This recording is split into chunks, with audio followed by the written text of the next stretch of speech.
Bueno, continuamos con esta tercera y última parte, Trump y el futuro de Estados Unidos. Una serie, se los digo con todo mi corazón, de las más pesadas que me ha puesto Dios para poder transmitir a su pueblo. Una serie importante, una serie durante todos estos meses.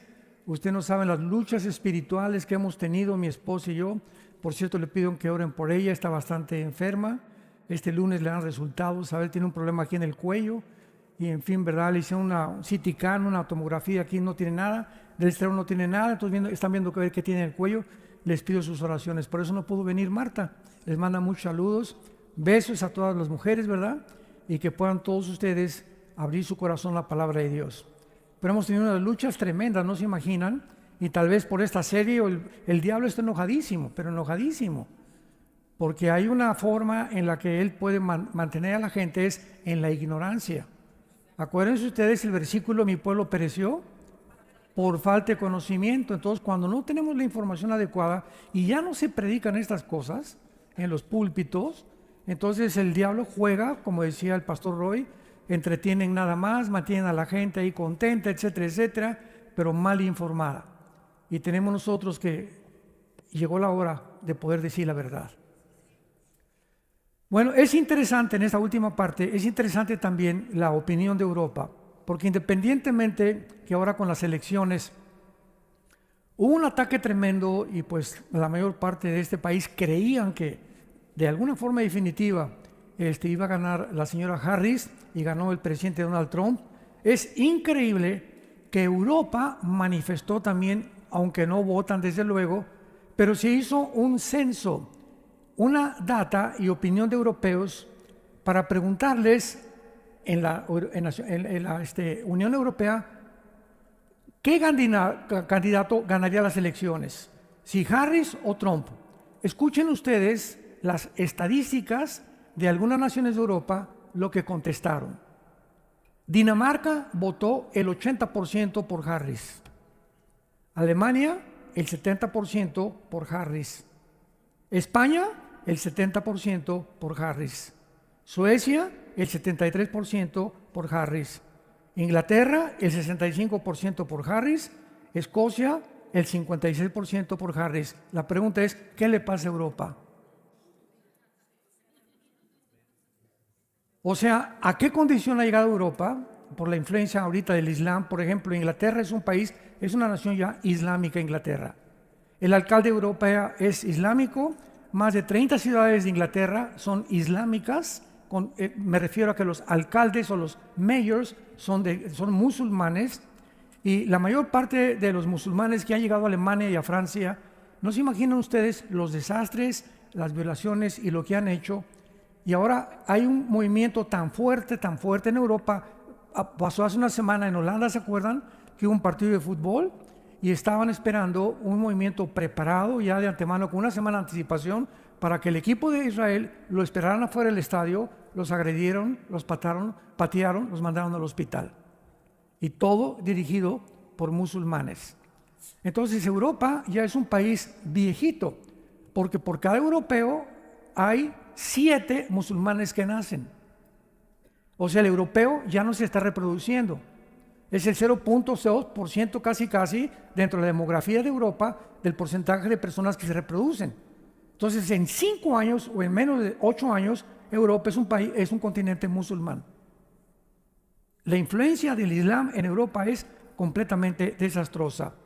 Ahora es entender también, ¿verdad?, que vamos a comprender en segundo lugar, ¿cómo es posible que Dios trabaje a través de seres humanos imperfectos? ¿Cómo es posible que Dios haya podido trabajar con Abraham cuando se echó un clavado con la sirvienta Agar? ¿Cómo es posible que Dios trabaje con David y le llame un varón conforme al corazón de Dios cuando comete adulterio y mata al esposo de Betsabé? ¿Cómo es posible que Dios haya trabajado con el apóstol Pablo cuando Pablo mató cristianos, perseguía a cristianos y odiaba a los cristianos, y se convierte en el apóstol más grande después de Jesucristo, en el cristiano más grande de toda la historia? Vamos a contestar todas estas preguntas, son importantes para entender la mente de Dice en Isaías 55 mis pensamientos no son tus pensamientos, ni mis caminos tus caminos. Por ejemplo, rápidamente Dios le dice a las mujeres en 1 Pedro capítulo 3, mujer, si tú eres cristiana y estás casado con un no cristiano, no le prediques. Aparentemente es una contradicción, ¿no es verdad? Porque la fe es por el oír y el oír por la palabra de Dios. Entonces la mujer podría decir, oye Señor, no te entiendo, me estás diciendo que si no le predico a mi esposo no se va a convertir. Cállese y no le predique. ¿Por qué? Porque Dios conoce la naturaleza del hombre y le dice a la mujer en 1 Pedro capítulo 3 versículos 2 y 3, gánalo con tu conducta. No le pongas en la mañana en el espejo cuando se vaya a rasurar, eres como Sodoma y Gomorra. O te vas a ir al infierno. El pastor dijo, y todavía nos meten a nosotros. El pastor dijo que te vas a ir al infierno con tus borracheras y todo lo que haces. No vas nunca a ganar a tu esposo de esa manera. Cuando una esposa se calla y es santa delante de Dios y ora por él, mis huevos con chorizo, sí, mejor, y también te traje chilaquiles, mi amor. Y cuando una mujer comienza a entender esto, no estoy diciendo que una mujer se deje que la golpeen. Ninguna mujer cristiana debe permitir que le pongan la mano encima. Eso no es misericordia ni tampoco mansedumbre, es mensedumbre. Tú eres digna, ¿verdad? Eres una hija de Dios y tienes que reportar eso o a la policía o a tus pastores para que de alguna manera tengas protección. Pero tienes que mantener lo que significa la sumisión hasta que tu marido no te diga, pues tenemos que ver pornografía para poder realmente tener un mejor matrimonio. Discúlpame, pero no te puedo obedecer en esto. Pues pasa sobre mi cadáver, pero no te obedezco. ¿Por qué? Porque hay una ley superior que me dice, Dios está en contra de la inmoralidad. ¿Me entienden? O yo soy musulmán y tú eres cristiana, tienes que venir a mi religión. No voy a ir a tu religión. Pero tú tienes que someterte a mí. Hay una ley superior a la ley del Islam y de la ley Sharia que me dice que yo no puedo someterme a una religión que es completamente contraria y antagónica a mi fe. Pero es que si no te vas de la casa, me voy de la casa, mi amor. Y tal vez si te vas un mes o 2 meses, recapacita y te vuelve a traer. Pero es el tiempo de probar nuestra fe. Es el tiempo de demostrar realmente en quién estamos creyendo. Vamos a contestar algunas preguntas muy importantes de carácter teológico. Número 1. ¿Se acuerdan de Daniel que leímos hoy en la mañana que Dios pone y quita reyes? ¿Por qué puso a Hitler? ¿Puso Dios a Benito Mussolini? ¿Puso Dios a Saddam Hussein? ¿Puso Dios a Mao Zedong en China? ¿Puso Dios a Maduro en Venezuela?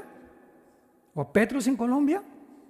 Entonces la pregunta es, si no es realmente la voluntad de Dios, porque dice la Biblia que Él pone y quita reyes, vamos a comenzar. La voluntad de Dios es, apúntalo, permisiva y directiva. Esto es muy importante. Les dije que íbamos a hablar teológicamente. En otras palabras, Dios, su voluntad es que nadie se divorcie. Y Dios dice en Malaquías, es abominable el divorcio para Dios. Pero por causa de la dureza del pecado, Dios permitió el divorcio. No es su voluntad. Pero hay matrimonios tan tóxicos que si siguen igual o si siguen juntos, se van a acabar uno al otro matando. O van a acabar con los niños. Entonces, hay situaciones extremas donde Dios permite el divorcio y por eso en el Antiguo Testamento Dios le dio a Moisés la carta de divorcio. No es su voluntad, Él lo permite. No es la voluntad que Dios, para ti muchacha que me escuchas, que eres soltera, que te cases con un hombre que no es cristiano, no es su voluntad. Está claramente en 1 Corintios 6, que comunión hay entre Dios y las tinieblas, entre incrédulos y creyentes. Pero tú te casas con aquella persona y entonces te va mal en tu matrimonio y dices, oye Señor, ¿por qué no lo impediste que yo me casara con él? Porque Él te lo permitió. Él no era su voluntad que te casaras, pero si Él interviniera para poder quitar nuestra libertad, ha violado la característica más grande que nos ha dado, que es la libertad de escoger. Seríamos robots. Imagínate que Dios impida que ese camión que se echó en reversa mate a esa niña, o que ese hombre haya abusado de esa persona. Estamos en un mundo caído donde todo lo que está pasando no es obra de Dios, es de nosotros. Somos nosotros los que hemos llegado al punto del mundo en que estamos viviendo. Pero si no conocemos a Dios, no podemos entender. Veamos un ejemplo también en los gobiernos en 1 Samuel 8, para que comencemos por ahí. 1 Samuel 8, cuando el pueblo de Israel se rebela contra el profeta Samuel. Samuel, queremos decirte que no queremos ya que nos gobierne Dios. Oye, pero la voluntad de Dios es gobernar a través de la teocracia a ustedes. No, Samuel. Queremos que nos gobierne un hombre como todas las naciones. Versículo 4. 1 Samuel 8, versículo 4. Todos los ancianos de Israel se juntaron y vinieron a Ramá para ver a Samuel. Y le dijeron: he aquí, tú has envejecido, tus hijos ya no andan en tus caminos, por tanto, constitúyenos ahora un rey que nos juzgue como tienen todas las naciones. Pero no agradó a Samuel esta palabra que dijeron: danos un rey que nos juzgue. Y Samuel oró a Jehová. Y dijo Jehová a Samuel: oye la voz del pueblo en todo lo que te digan, porque no te han desechado a ti. A mí me han desechado para que no reine sobre ellos, conforme a las obras que han hecho desde el día que los saqué de Egipto, dejándome a mí y sirviendo a los dioses ajenos. Capítulo 10 de 1 Samuel, versículo 17. Entonces sabemos que el pueblo escoge a Samuel en contra de la voluntad de Dios. Y dice la Biblia: después Samuel convocó al pueblo: yo saqué a Israel de Egipto, pero vosotros habéis desechado hoy a vuestro Dios. Vemos el primer clásico caso en la Biblia del primer rey de Israel. Dice la Biblia que Dios pone reyes y quita reyes. Pues Dios no puso a Samuel. Dios permitió que Saúl gobernara. Y le dijo a Samuel, al profeta: dile al pueblo que escojan ellos a ese varón, y escogieron al peor, porque era muy bien parecido y lo que tú quieras y mandes, y sin embargo se convirtió Saúl en de los peores reyes que tuvo Israel. Ahora, en el libro de Amós, más adelante, el profeta Oseas, capítulo 8, versículo 4, Oseas 8:4, vean lo que dice este profeta: ellos establecieron reyes, pero no escogidos por mí. Constituyeron príncipes, mas yo no lo supe. Aquí vemos claramente que Dios no había puesto a muchos reyes que escogió el pueblo, sino que Dios les dio al pueblo cuando vio que el pueblo se rebelaba en contra de sus leyes. Vayamos al Salmo 106 y veamos otro caso que no fue la voluntad de Dios darle al pueblo cuando se cansaron del maná. Querían cambiar, que les trajeran Pizza Hut. Y dice el Salmo 106, versículo 14 y 15: se entregaron a un deseo desordenado en el desierto y tentaron a Dios en la soledad, y Él les dio lo que pidieron, mas envió mortandad sobre ellos. Aquí comenzamos a ver un camino de Dios. Cuando Dios ve que un ser humano: mira, Panchito, no es bueno que tú seas gay, que tú seas homosexual. Mira, Martita, no quiero que tú seas lesbiana. Te voy a llevar un mensaje el domingo a una iglesia el domingo, tus padres están orando por ti. Pero cuando Panchito pasa los 30, 35 años de edad, que es más difícil ya que dejen que no es adicción, ¿verdad? Es un problema de demonios en la mente en la que este muchacho o esta muchacha cayó. Y si el muchacho insiste en eso, entonces la manera de Dios es que entonces lo empuja para que toque fondo. ¿Quieres cambiar de sexo y quieres ser transgénero? No hay ningún problema, vas a acabar quitándote la vida. Dios entrega a los seres humanos o a los gobiernos o a las familias al deseo que insisten en tener cuando ellos le dicen: no gobiernes sobre mi familia. No te quiero en mi vida, no te quiero en mi matrimonio, no te quiero en mi nación. Muy bien, pero nos vemos al final. Prepárate para encontrarte al juicio con Dios. Entonces, no es la voluntad de Dios muchas veces que pase lo que sucede, pero Dios, si interviniera, repito, ya no habría libertad en el ser humano. Tercer caso, cuando el ser humano insiste en desear algo en contra de su voluntad, dicen, vamos a Romanos capítulo 1, versículo 24 en adelante, Dios, 3 veces se usa la frase, Dios los entregó. Veamos esto, Romanos 1, 24 al 28.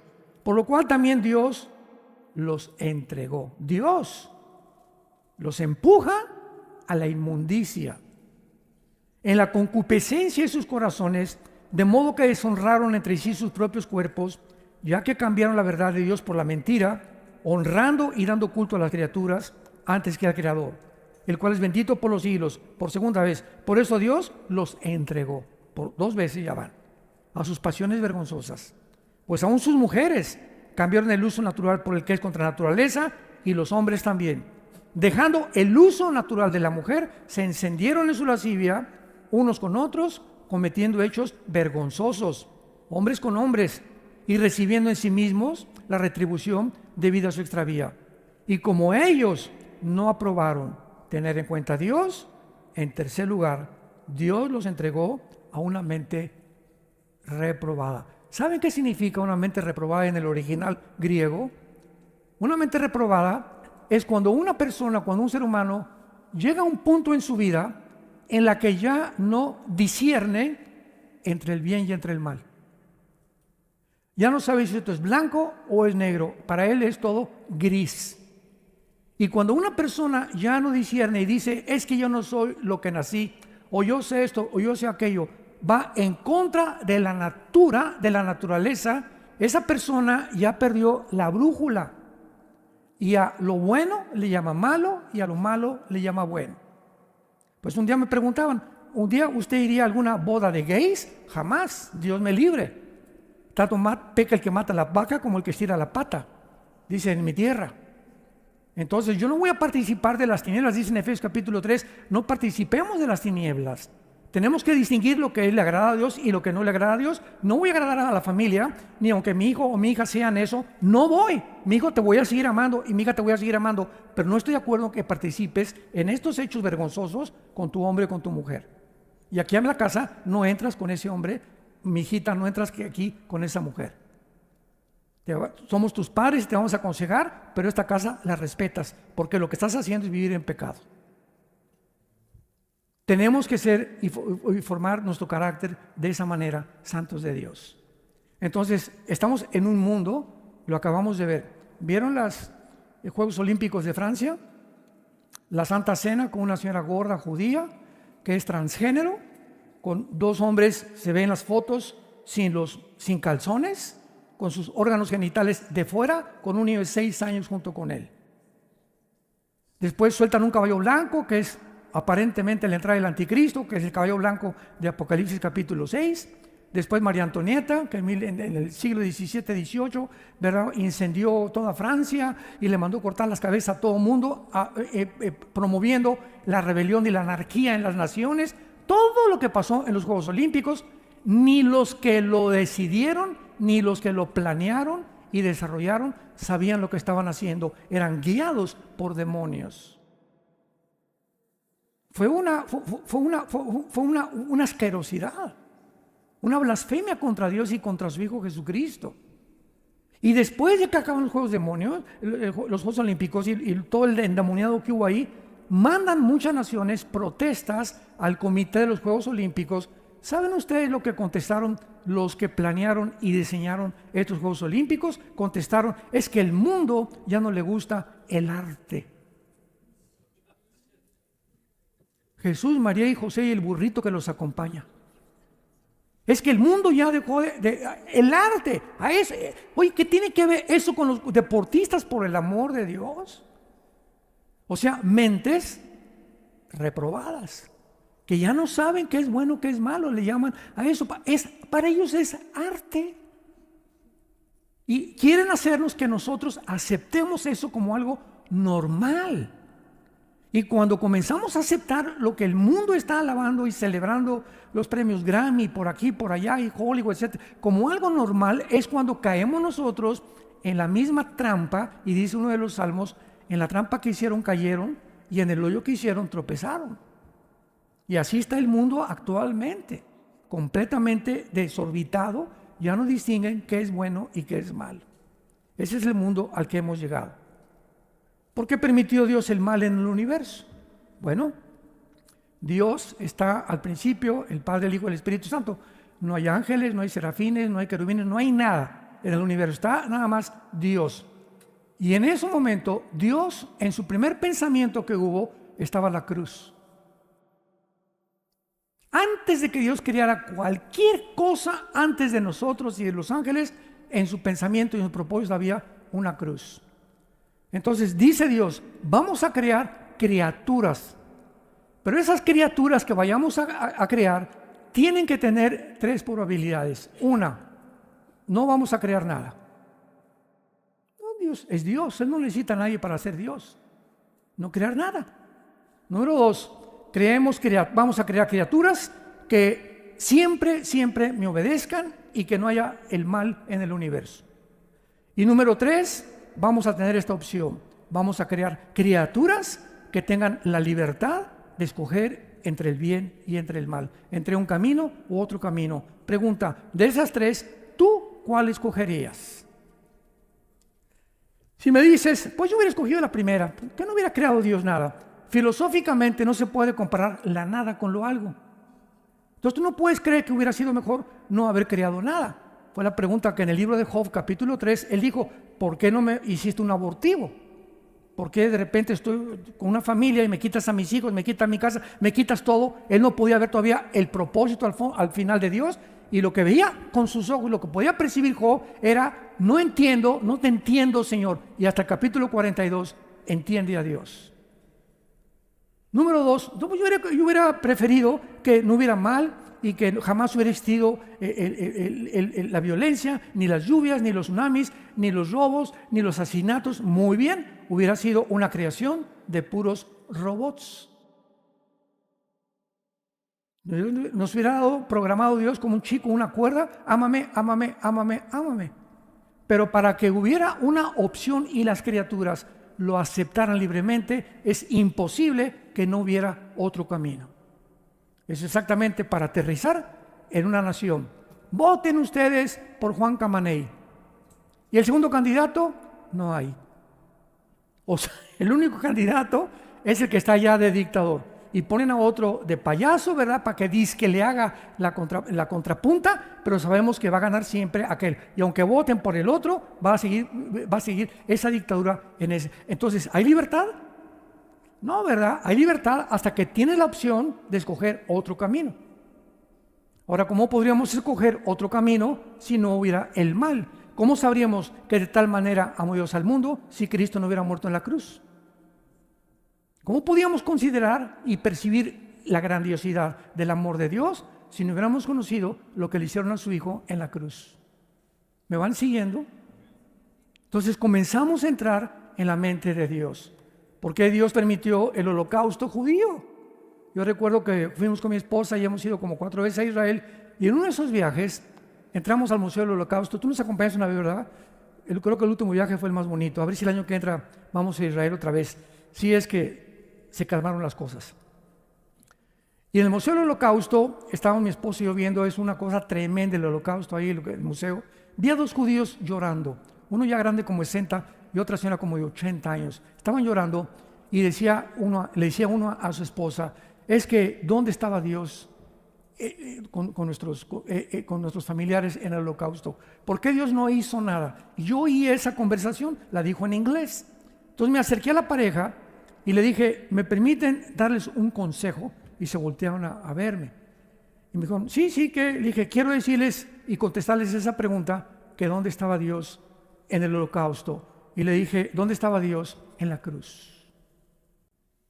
Cuando Él estaba crucificado, los griegos, filósofos, oye, si Dios fue el Hijo de Dios, ¿cómo es posible que Dios diga que ame a su Hijo? Mira, nomás lo hicieron como chicharrón, un guiñapo humano, está completamente deshecha su piel, su cabeza, las espinas, los clavos. ¿Cómo puede Dios permitir esto? De acuerdo al pensamiento de los griegos. Y los judíos que estaban del otro lado, los fariseos, oye, ¿cómo es posible que diga que es el Hijo de Dios? Si en la Torá, en nuestro libro sagrado dice, maldito el que es colgado en un madero.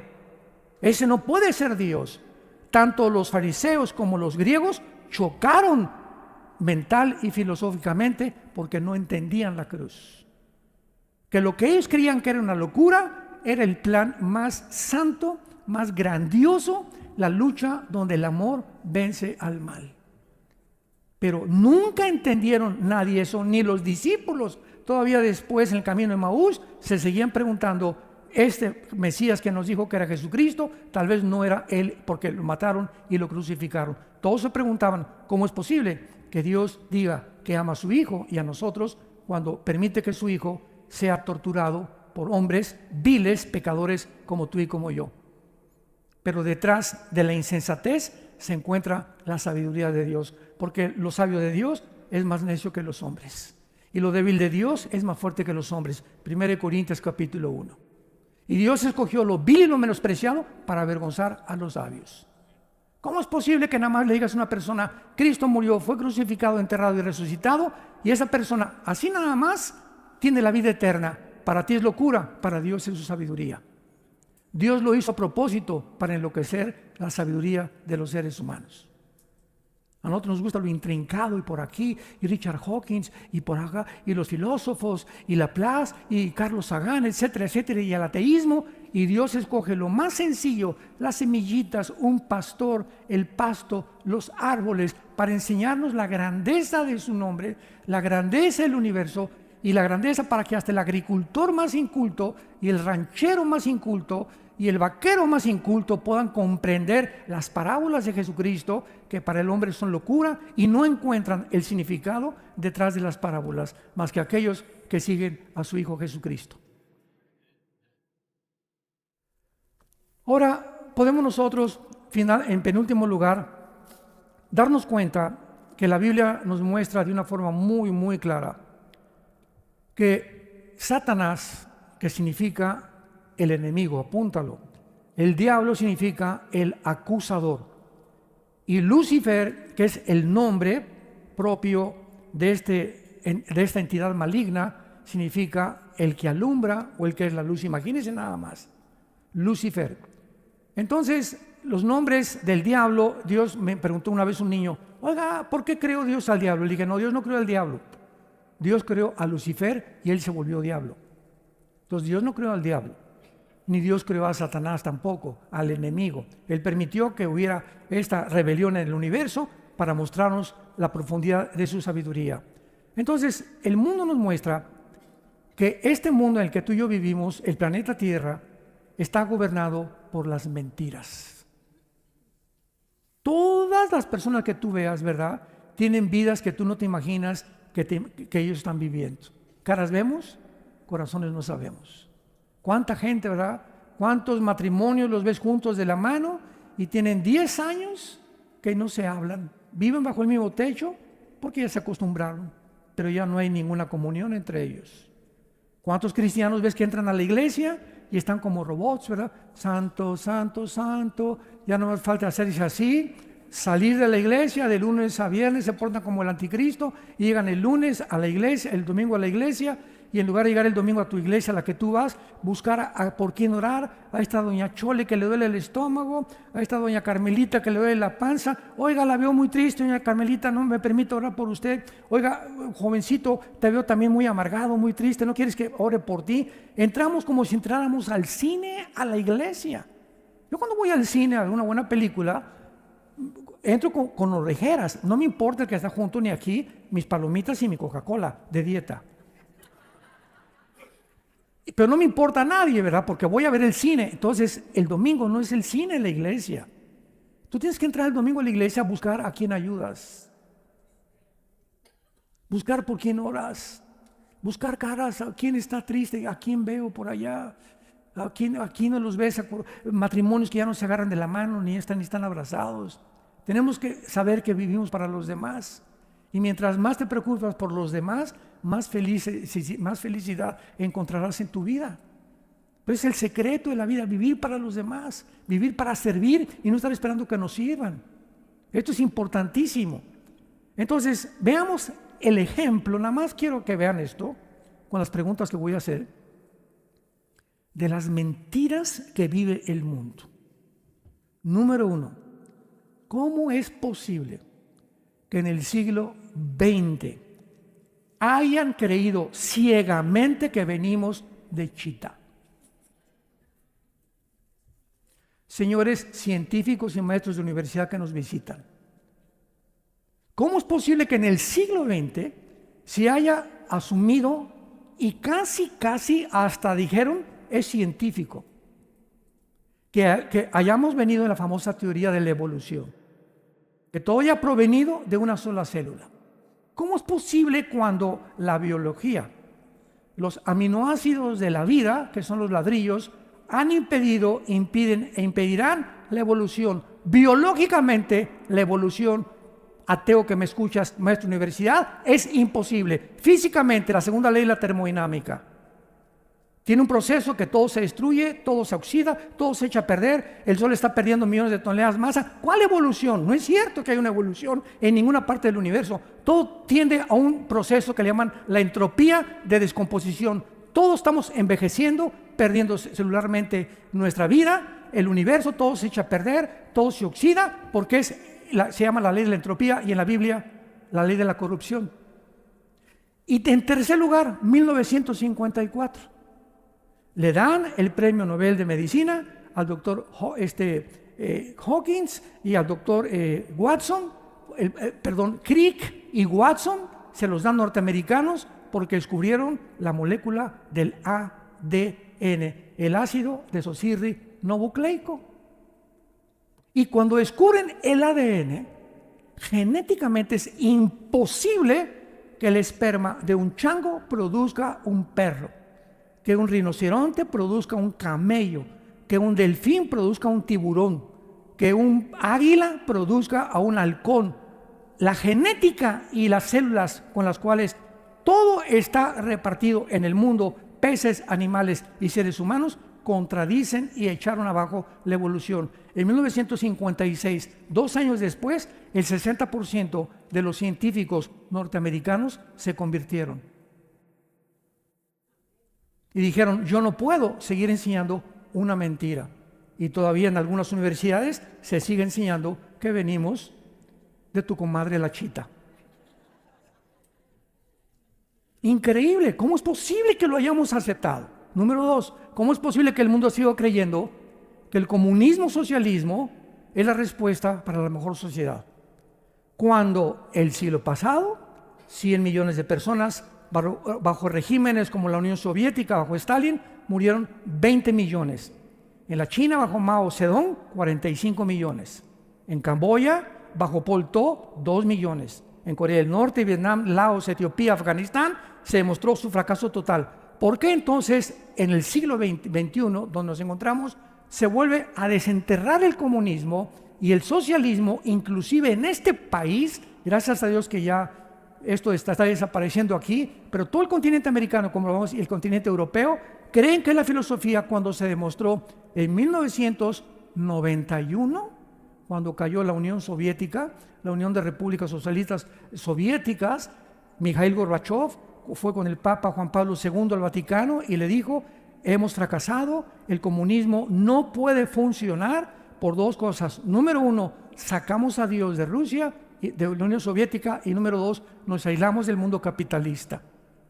Entonces, si ya se demostró que no es viable, que no funciona, que no puede ser ninguna nación sostenida, ¿por qué hemos regresado a establecer, inclusive en este país, un sistema que está completamente corrompido, donde los gobiernos tienden a poder apoderarse de los medios de comunicación, apoderarse de las mentes de los seres humanos, a restringir los medios de expresión, donde hemos visto claramente los abusos que hubo? Por eso fracasó, porque hemos desenterrado otra vez, porque no tenemos otra opción. La democracia tampoco funcionó. Decía Winston Churchill, la democracia es un poquito mejor de los gobiernos, pero no hay gobierno perfecto. Pero el peor es el comunismo-socialismo, donde esta nación estaba cayendo desde Barack Obama, que fue el que quiso poner un socialismo donde el Estado tenga el control sobre las empresas, se convierte en comunismo, donde viene la expropiación privada. En México, el año que entra, comienzan a expropiar las propiedades. si Dios no lo permite. En tercer lugar, ¿cómo es posible que el mundo haya creído en el nazismo? 85 millones de alemanes. Escuchen, 85 millones de alemanes, maestros de escuela, universitarios, médicos, abogados, antropólogos, ciencias políticas y todas las disciplinas académicas que me puedas mencionar. Un pueblo cultísimo, un pueblo intelectual, un pueblo preparado. ¿Cómo es posible que el nazismo los haya engañado? 85 millones de personas. Y que cuando se quita y se cae la cortina del telón, se ve lo que se encontraba detrás. ¿Cómo es posible que hayan podido creer que el nazismo iba a levantar a Alemania cuando fueron engañados por un hombre llamado, que más de 80 millones de alemanes fueron engañados y más de 12 millones de seres humanos fueron asesinados, 6 millones de judíos en las cámaras de gases? ¿Cómo es posible, en quinto lugar, que hayan aceptado imponer la ideología de género a nivel nacional? Que yo llegué a la escuela y que vea los cuadernos de mi hijo, donde están el pene de un hombre y otro niño masturbándose en el quinto año de primaria. ¿Cómo es posible que yo pueda ver los cuadernos, los que revisamos los cuadernos de nuestros hijos, los que tienen usted ahorita hijos pequeños, que tú veas eso y que tú no vayas a esa escuela y les digas, ustedes, ¿cómo enseñan esto a mis hijos? Mi hijo tiene 6 años de edad, está en un kinder casi. ¿Cómo es posible que crean que pueda tener un discernimiento sexual a esa edad? Y decirle que si no se siente hombre, que puede decir que es mujer, y que si siente mujer, no les diga a sus papás, porque si les dice a sus papás, entonces no lo podemos operar. Lo mandamos a que le hagan la operación quirúrgica y los papás no se pueden meter. Si yo hubiera en mi época, ¿verdad?, que tenía a mis hijos chiquitos, hubiera detectado eso, yo no lo hubiera aceptado. Yo saco a mi hijo de la escuela, prefiero que sea un bruto santo y no un diablo inteligente.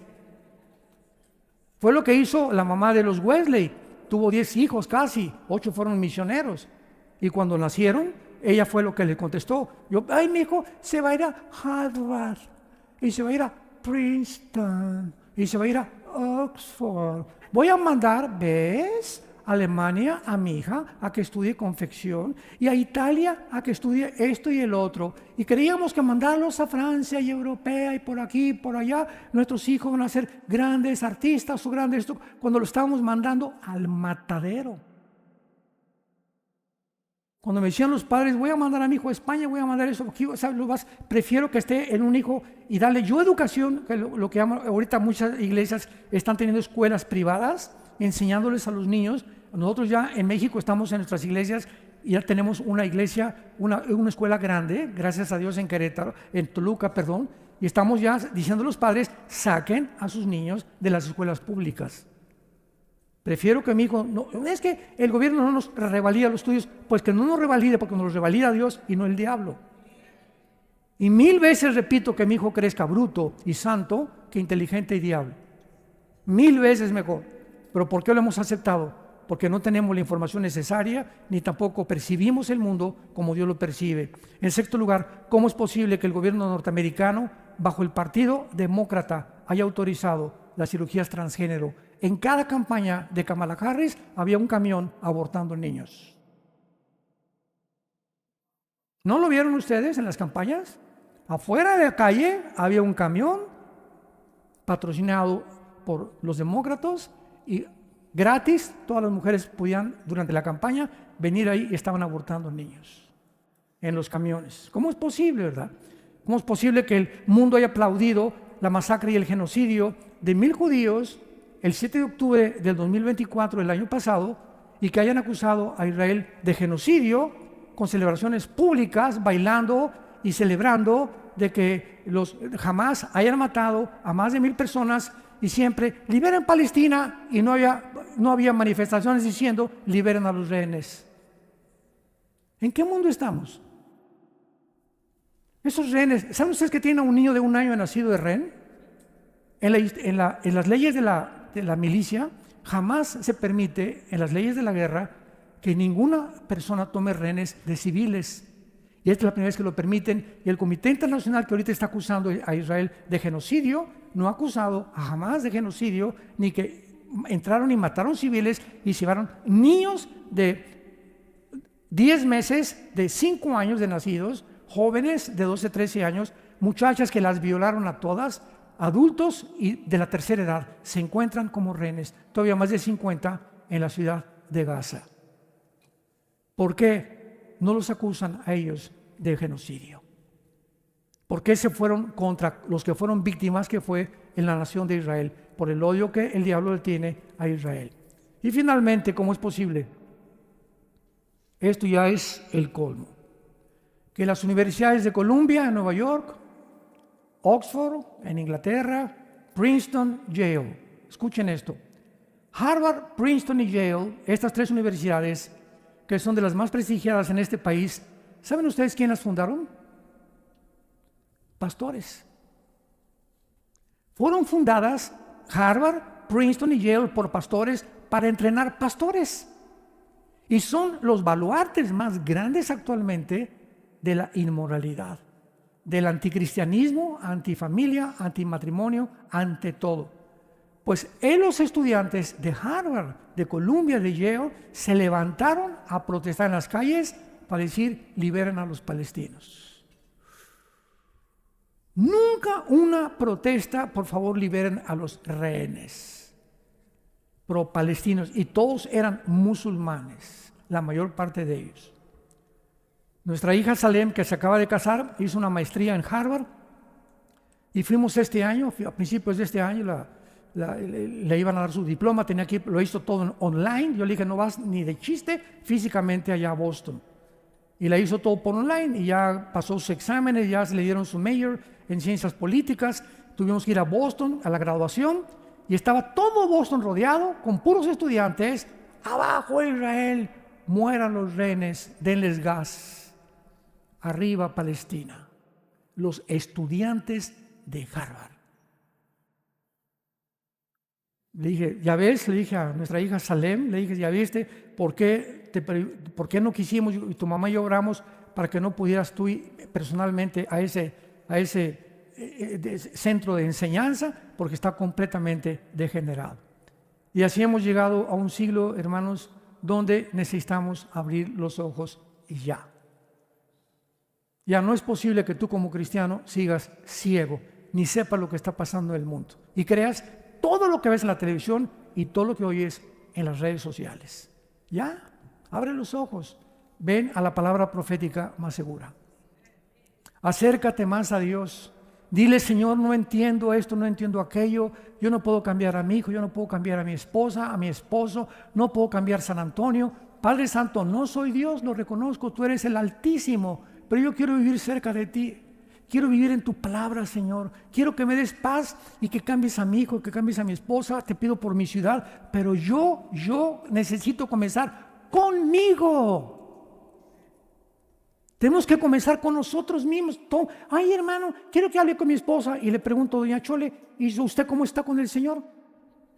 Usted quiere que ore por su esposo, ¿y usted cómo está? ¿Usted está bien con el Señor? ¿Está caminando con el Señor? ¿Está usted teniendo sus devocionales diarios? ¿Ama al Señor con todo su corazón?